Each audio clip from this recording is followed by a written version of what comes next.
अच्छा जी, अफसोसनाक और तशवीशनाक मामला हमने डिस्कस करना है। गुज़श्ता दिनों लाहौर डिफेंस फेज 7 में एक खौफनाक ट्रैफिक हादसे में 6 अफराद जाँ बहक हो गए और तशवीशनाक बात यह थी कि गाड़ी 14 साला लड़का चला रहा था।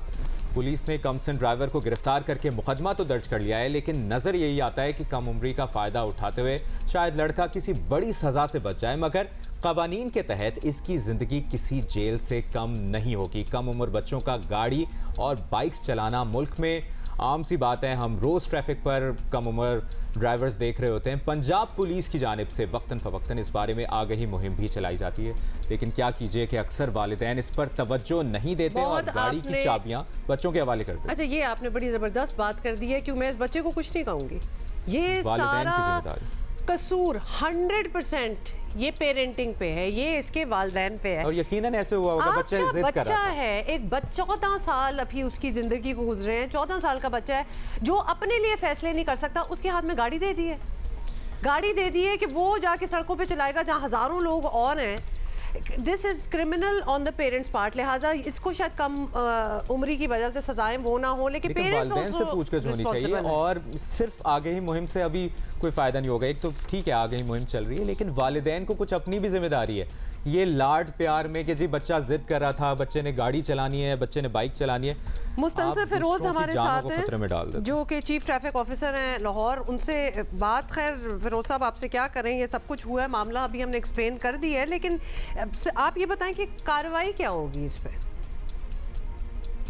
बिस्मिल्लाहिर्रहमानिर्रहीम। जैसे आपने कहा, बिल्कुल ये बाकी इंतहाई अफसोसनाक वाक़या है जिसमें एक कम सिन बच्चे ने जो कि गाड़ी चलाने का अहल नहीं था, उसने एक 110 की स्पीड पे गाड़ी चलाई और उस एक्सीडेंट के नतीजे में एक ही फैमिली के 6 अफराद जाँ बहक हो गए। अल्लाह ताला उनकी मग़फ़िरत फरमाए, अल्लाह ताला उनके लवाहिकीन को सब्र दे।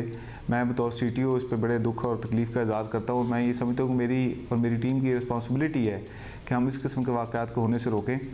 इस स्पेसिफिक केस में जो कार्रवाई हुई, वो मौके पर जब पुलिस को इत्तला मिली तो पुलिस मौके पर पहुँची, उस मुल्ज़िम को गिरफ़्तार किया गया, FIR लॉन्च की गई। तमाम कानूनी तकाज़े हैं जो पूरे किए जा रहे हैं और इंशाल्लाह ताला हम कोशिश करेंगे कि इसमें मुस्तनसर साहब, कम उम्र बच्चों पर मुकदमात बनाना, उन्हें कैद रखना भी ज़ाहिर है एक अलग ही इशू होगा, लेकिन कुछ सज़ा तो होनी चाहिए। आवाम की आगाही के लिए बताएंगे कि ऐसे बच्चों और उनके वालिदैन के लिए क्या कानूनी मुश्किलात बन सकती हैं और ये कम उम्री के एडवेंचर इनकी ज़िंदगी के लिए कैसे कानूनी मसाइल पैदा कर सकते हैं। जी बिल्कुल, जो रैश एंड नेग्लिजेंट ड्राइविंग है ये सेक्शन 279 PPC के तहत एक जुर्म है और उसकी 3 साल सज़ा है। इसके अलावा अगर कोई बंदा किसी रैश एंड नेग्लिजेंट ड्राइविंग के हादसे के नतीजे में कोई शख्स जाँ बहक हो जाता है तो उसका सेक्शन 320 PPC है पाकिस्तान पीनल कोड, जिसमें 10 साल सज़ा है और 7 दीयत की सज़ा दी जा सकती है। इसके अलावा जो मोटर व्हीकल ऑर्डिनेंस है वो उस बारे में बड़ी स्पेसिफिक एक प्रोविजन है सेक्शन 99 और 102, जिसमें ना सिर्फ उस गाड़ी चलाने वाले बच्चे बल्कि उनके वालिदैन या गाड़ी के मालिक के ख़िलाफ़ भी कार्रवाई की जा सकती है। तो इंशाल्लाह ताला हम ये कोशिश करेंगे कि इस कानून पे सख्ती से अमल दरामद करें ताकि इस कम उम्र के ड्राइवर का जो जिसकी वजह से लोगों का नुकसान हो रहा है उस पर काबू पाया जा सके। फिरोज साहब, ये सब कुछ तो ठीक है और आगे ही भी बड़ी अच्छी बात है, लेकिन हम लोग तो डंडे की जोर पर चलते हैं। हमारी वी हैव टू अग्री कि हमारी कौम जो है वो इस तरह नहीं मानती। कितनी बार हमें खुद ये पता है कि अंडर एज ड्राइविंग हो रही होती है, पेरेंट्स को कॉल किया जाता है, पेरेंट्स फिर मनवा लेते हैं आगे से जो भी तरीक़ेकार हैं और वो खुद नहीं देखते कि हमारे बच्चे को अभी तो कोई हादसा नहीं हुआ है, इसको कोई सज़ा हो जानी चाहिए, कुछ ना कुछ हो ताकि उसमें खौफ तो आए कि ये गलत चीज़ थी। तो इसको बड़ा सीरियसली करना, कोई क्रैक डाउन करना पड़ेगा वालिदैन पे भी। अंडर एज ड्राइविंग जो कि पूरे मुल्क में हो रही है, ये सिर्फ लाहौर का मामला नहीं है, सिर्फ आगे ही मुहिम तक बात नहीं रही। अब तो हम अब उसमें क्या कर रहे हैं? अब हम क्या इंतजार कर रहे हैं कि और हादसे होंगे तो फिर कुछ किया जाएगा? अब तो हो गए बहुत। बिल्कुल आपने दोस्त कहा कि ये बिल्कुल एक प्रेवलेंट फिनोमेना है। अर्बन सेंटर्स में ज़्यादा है, रूरल एरियाज़ में कम है। हमने इस साल 20,514 बच्चों के चालान किए जो कि वो गाड़ी चला रहे थे, लेकिन मैं ये समझता हूँ कि इसके बाद हमने ये फ़ैसला किया कि इतना नुकसान हुआ, इतनी शदीद हमने भी तकलीफ़ उसको महसूस किया, तो अब हमने ये फ़ैसला किया है कि हम उन कम उम्र ड्राइवरों का चालान नहीं करेंगे बल्कि उनके खिलाफ FIR दर्ज किया करेंगे इंशाल्लाह ताला।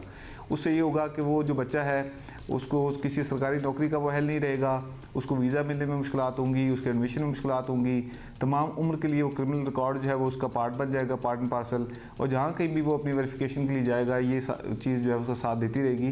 तो आपके तवज्जो से मेरी वालिदैन से ये रिक्वेस्ट है कि बराए करम छोटे बच्चों को गाड़ी चलाना कोई फ़ख्र का बायस नहीं है, ये बल्कि बायस शर्मिंदगी और बायस नदामत होना चाहिए। और अपने बच्चों को बिल्कुल गाड़ी ना चलाने दें ताकि वो अपना और किसी और का नुकसान ना। बहुत इंपॉर्टेंट आपने बात की है मुस्तनसर फिरोज साहब, चीफ ट्रैफिक ऑफिसर। और ये FIR अगर कटेगी तो वाकई मतलब थोड़ा सा किसी चीज़ का खौफ तो आए। 20,000 बच्चों के ये कह रहे हैं कि 20,000 बच्चे पकड़े गए हैं जो इस तरह, ये 20,000 नहीं, ये 1 लाख से ज़ायद जिंदगियां खतरे में डली हैं। तो अब ये तो वो हैं जो पकड़े गए हैं, तो मैं तो कहता हूँ ये तो बच्चों की फ्यूचर का तो है ही, वालिदैन पे सख्त सजा बननी चाहिए कि क्यों चाबी पकड़ा। वालिदैन, बिल्कुल आपने सही बात की है। चाबी पकड़ाई क्या, चाबी कहाँ रख, आप एवरीबडी नोज देयर किड्स, अपने बच्चों को सारे जानते हैं, जो शरारती वाले भी होते हैं पता है, तो कोई स्ट्रिंजेंट मेजर्स ले, कोई CCTV वगैरह अपने घर में लगाएं ताकि आपको पता हो कि रात को आपका बच्चा घर पे नहीं था। और ऐसे वालिदैन भी हैं जो इस चीज को सपोर्ट करते हैं कि नहीं प्लीज अपने बच्चों को बचाने की कोशिश ना करें, क्योंकि अगर आप अभी बचाएंगे ना इस सिचुएशन में तो बच्चा आगे जाके